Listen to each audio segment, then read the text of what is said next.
Cuando se abren las puertas del caos desde el interior, la patria misma se convierte en un campo de destrucción y la familia gobernante deja de ser fuente de estabilidad para transformarse en combustible de guerras devastadoras. Eso fue exactamente lo que ocurrió en uno de los periodos más sangrientos de la historia de Marruecos, donde el país presenció una amarga disputa por el trono entre los hijos del sultán Ismail, sumiendo a Marruecos en largos años de conflictos internos que dejaron tras de sí ruina y devastación. Aquellos sucesos se asemejaban a una auténtica guerra civil, pues la nación se desgarró desde dentro y el desorden se infiltró en cada rincón del reino. No se trataba solo de luchas por el poder, sino de un prolongado derramamiento de sangre entre hermanos, de alianzas tribales cambiantes y de intervenciones extranjeras que se beneficiaron de la fractura interna para alimentar aún más el caos. Desde el momento en que falleció el sultán Ismail, el estado alauí quedó atrapado en un sangriento enfrentamiento que se prolongó en el tiempo. Ciudades fueron destruidas, el pueblo quedó disperso y la guerra se convirtió en un espectro que acechaba cada rincón marroquí. En este video volveremos juntos a aquel momento decisivo en el que el trono marroquí pasó de ser símbolo de estabilidad a convertirse en centro de devastación. Nos sumergiremos en las profundidades del conflicto entre los hijos de Ismail. Veremos cómo la geografía marroquí ardió bajo las llamas de las batallas y cómo el colapso golpeó tanto a la sociedad como a la economía. Acompáñennos hasta el final y no olviden apoyarnos con un me gusta y suscribiéndose al canal para recibir todas las novedades.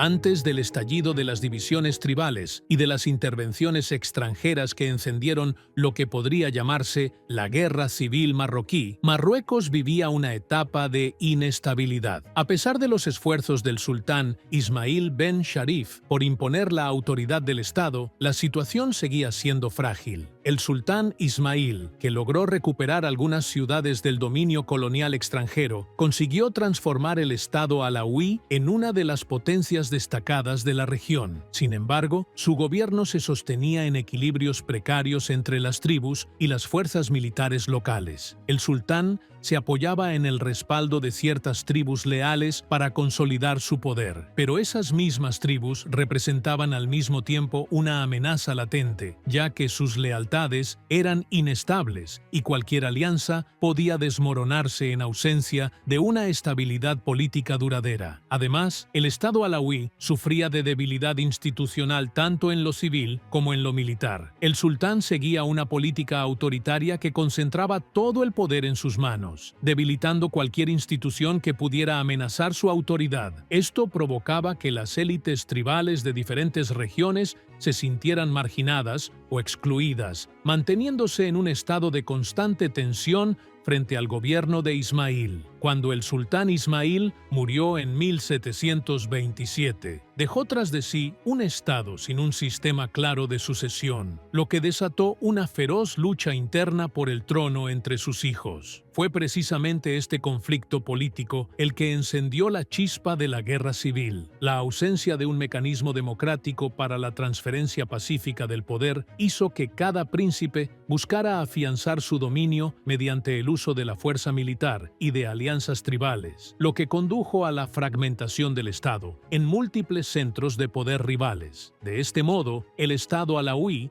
se fracturó en distintos focos de poder, donde cada príncipe gobernaba una región de Marruecos, según las lealtades tribales y militares que lo respaldaban. Surgió así un conjunto de principados enfrentados por el trono. Algunas fuerzas militares lograron imponerse en territorios determinados, pero sin una autoridad central fuerte, el país quedó expuesto a la desintegración. La lucha por la sucesión entre los hijos de Ismail marginó la idea de un Estado unificado unificado en favor de disputas locales. Esta fragmentación del poder central llevó a Marruecos a una etapa de caos político que agravó aún más la situación interna, especialmente con la expansión de los conflictos y la intervención de potencias extranjeras. La debilidad de la seguridad nacional y la ausencia de control central facilitaron la propagación de enfrentamientos regionales, donde tribus y caudillos locales se impusieron por la fuerza, lo que condujo gradualmente a la descomposición del Estado y al estallido de la guerra civil.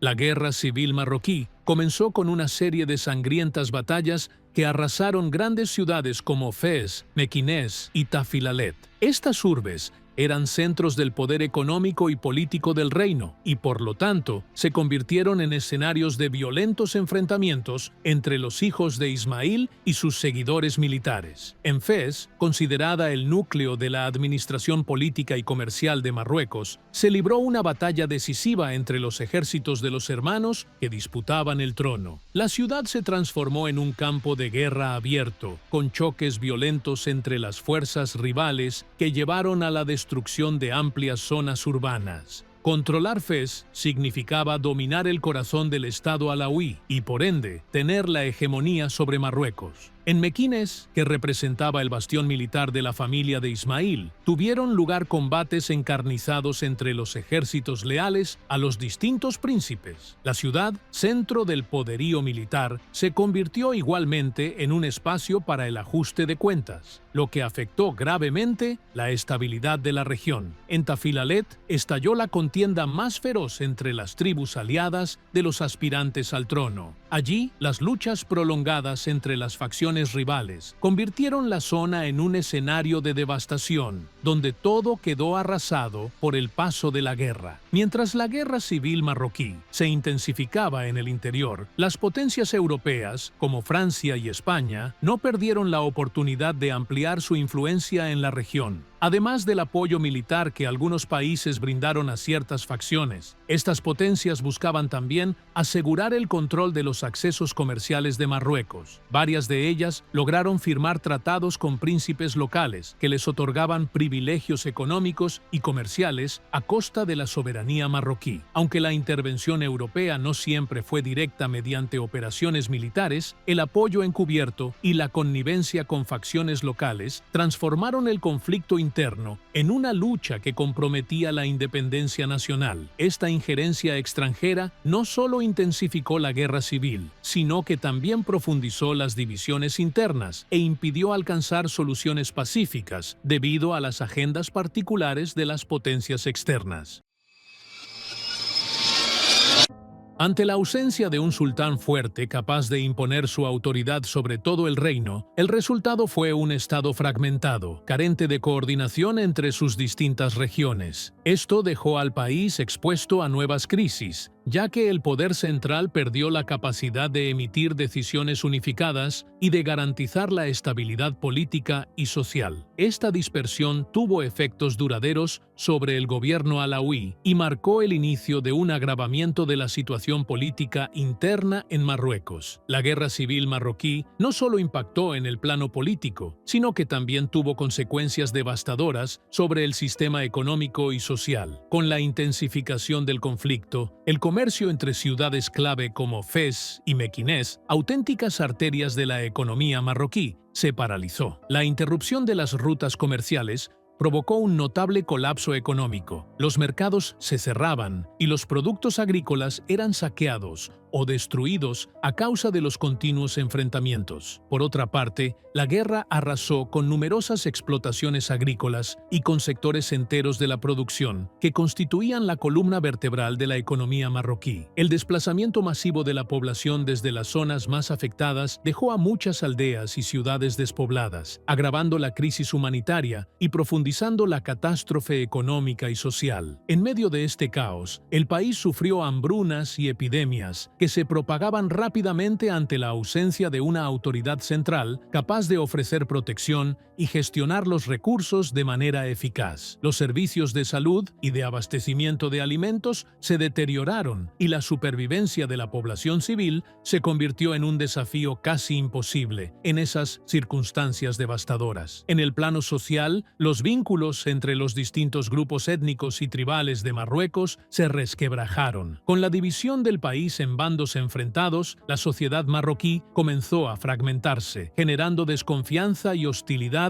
entre los diferentes sectores sociales. Esta desintegración comunitaria añadió una capa más de complejidad a la situación, haciendo muy difícil reconstruir la confianza entre los miembros de la sociedad, incluso tras el fin del conflicto.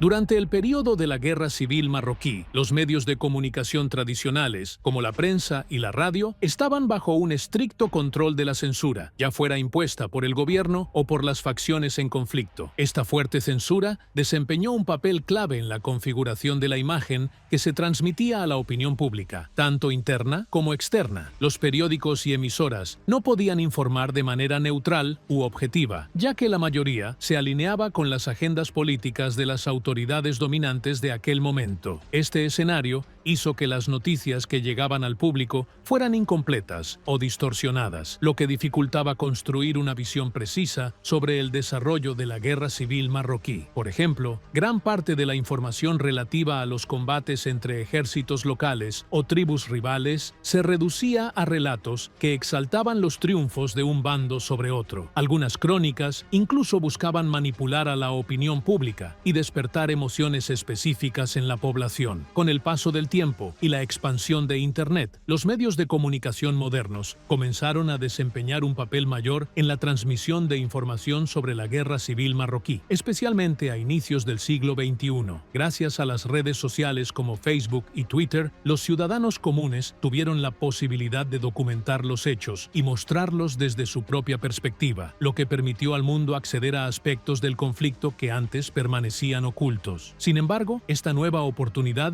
trajo consigo un gran desafío en cuanto a la credibilidad de la información compartida. Con el uso masivo de Internet y de las redes sociales, los rumores se difundían con rapidez, dificultando distinguir entre noticias verdaderas y falsas. Esta explosión informativa generó contradicciones en los relatos, haciendo complicado verificar la exactitud de los reportes. Aunque los nuevos medios contribuyeron al acceso a la verdad, su carácter incontrolado también facilitó la propagación de narrativas engañosas, ya que cada bando los utilizaba para mostrarse como vencedor. Esto complejizó aún más el panorama mediático. No obstante, también favoreció una mayor conciencia internacional sobre el sufrimiento del pueblo marroquí y generó solidaridad mundial hacia las víctimas de la guerra civil.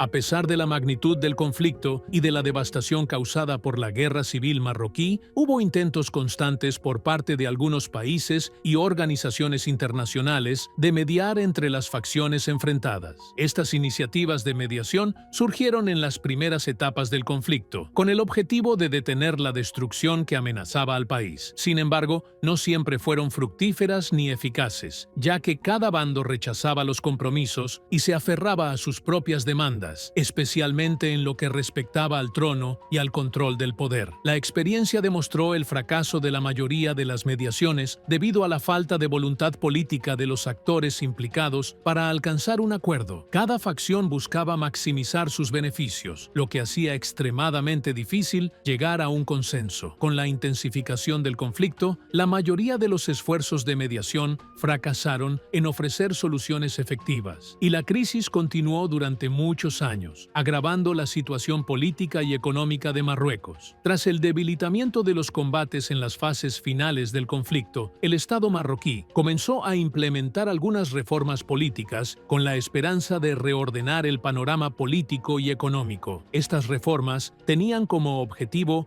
aliviar las tensiones internas y proporcionar cierta estabilidad, incluyendo intentos de reforzar el control del Estado sobre los territorios marroquíes y de reorientar levantar la economía mediante proyectos de desarrollo. Sin embargo, estas medidas no lograron erradicar todas las raíces de la crisis. Los efectos de los enfrentamientos internos siguieron influyendo en la vida política durante mucho tiempo después del fin de la guerra. Persistían las tensiones políticas, algunas regiones sufrían vacíos de poder y el nuevo gobierno, aunque buscaba la estabilidad, enfrentaba enormes desafíos relacionados con las lealtades tribales y las ambiciones personales de los príncipes locales. Las reformas políticas fueron acompañadas por proyectos de reconstrucción para reparar la infraestructura dañada, aunque no se llevaron a cabo con la rapidez necesaria, especialmente en ciudades como Fez y Mequinez. A pesar de los esfuerzos realizados, los retos sociales y económicos, como la recesión en la agricultura y el comercio, así como la persistencia de disturbios, dificultaron una recuperación inmediata. No obstante, representaron un inicio necesario en el proceso de reconstrucción del Estado tras la devastación de la Guerra Civil Marroquí.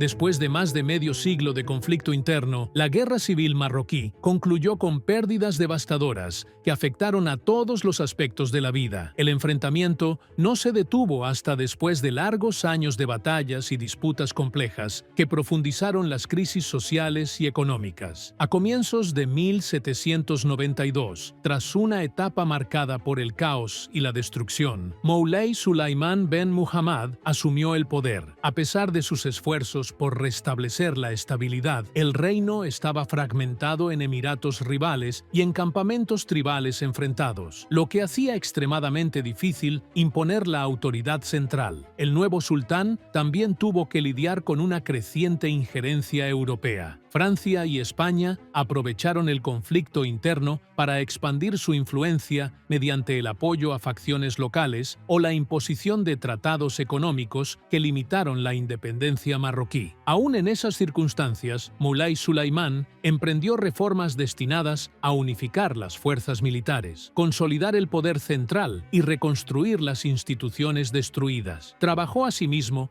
en la revitalización de la economía local, la reconstrucción de grandes ciudades como Fez y Mequinez, y en la reconciliación entre tribus afectadas por la guerra. No obstante, los estragos del conflicto eran demasiado profundos para desaparecer de inmediato. El comercio se había derrumbado, el desplazamiento masivo de poblaciones de zonas devastadas continuaba, y las hambrunas y epidemias se propagaban sin que el Estado pudiera contenerlas. La agricultura había quedado gravemente dañada por las batallas que arrasaron los campos, mientras numerosas industrias que dependían de la seguridad y la estabilidad se paralizaron. Las crisis económicas acompañaron a Marruecos durante muchos años después del cese de los combates. En conclusión, la guerra interna en Marruecos fue una etapa dolorosa que puso en evidencia la fragilidad de la unidad nacional frente a las divisiones y las intervenciones externas. Las disputas por el trono debilitaron las instituciones del Estado y dejaron secuelas políticas, económicas y sociales que se prolongaron durante años. Sin embargo, los marroquíes lograron reconstruir su Estado y este periodo quedó como un recordatorio de que la cohesión interna es la base de la supervivencia de las naciones. Y hasta aquí llega nuestro video de hoy. No olviden suscribirse al canal y activar la campanita para recibir todas las novedades.